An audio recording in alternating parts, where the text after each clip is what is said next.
Today we're going to do a camera comparison between the iPhone 16 Pro versus the Galaxy S25 Edge.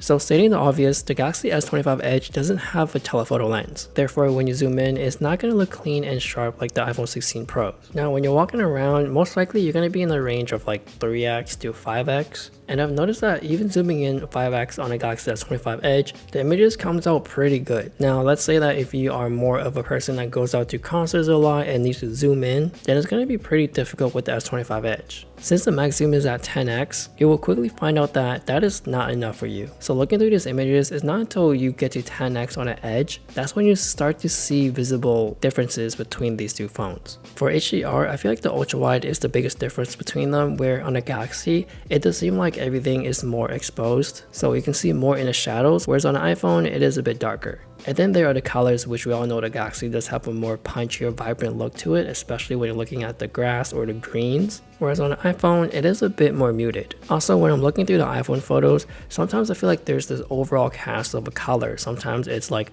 green, blue, or yellow, especially when you put it next to a Galaxy phone or a photo that they took. So that is something pretty common when I'm looking through these comparisons. Now, something that's pretty obvious is that the telephoto lens does give out that nice background blur and the compression of it. So when you're taking photos of something specific, then sure, having a telephoto lens does stand out. But when you're taking pictures of your food and drinks with the wide camera, they are pretty similar in terms of the background blur. From these images, the iPhone pictures looks brighter, which I feel like people would lean towards that, especially when you're like indoors or in low light environments like in restaurants. Next up is the selfie camera, which on the Edge, it is wider than the S25 Ultra, but against the iPhone, it looks like it's pretty much identical. And the only difference here is I feel like the HDR is a bit better on the iPhone, which as you can tell, you can see a bit more detail in the clouds and is not too overexposed.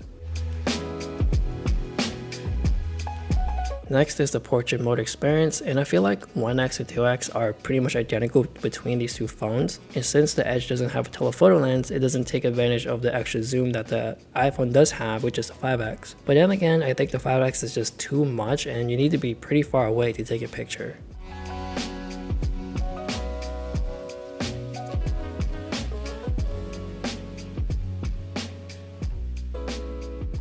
Now moving on to low light, again with the ultrawide, I feel like that's where we're going to see the biggest difference between these two. You can see more in the shadows, but also it's a bit brighter as well in terms of the highlighted areas. And when you're taking photos with the main wide camera, they are pretty identical in terms of exposure, but for the colors, it's just a little bit different. And that's what I noticed with the iPhone, whereas if you're in a situation or environment where it's like the LED lights are super strong in a certain color, it's going to go towards more to that color. Whereas on a lot of other phones, the white balance seems to kick in much more harder, where it tries to cancel some of that color out to make it look normal. And then when you're zooming up to 5x or 10x on an Edge, it seems to hold up on its own. Therefore, even if the S25 Edge doesn't have a dedicated telephoto lens, I feel like the images coming off of these from day to night, they are just fine for a regular consumer.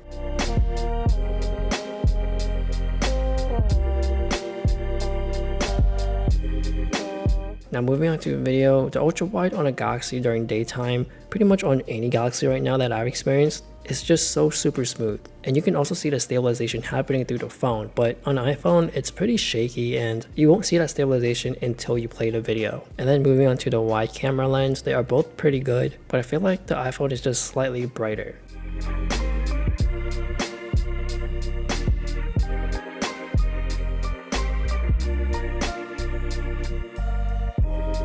And then for the 5x and 10x zoom, I know that the iPhone's going to win, but I just want to show you guys side by side how much of a difference they look like.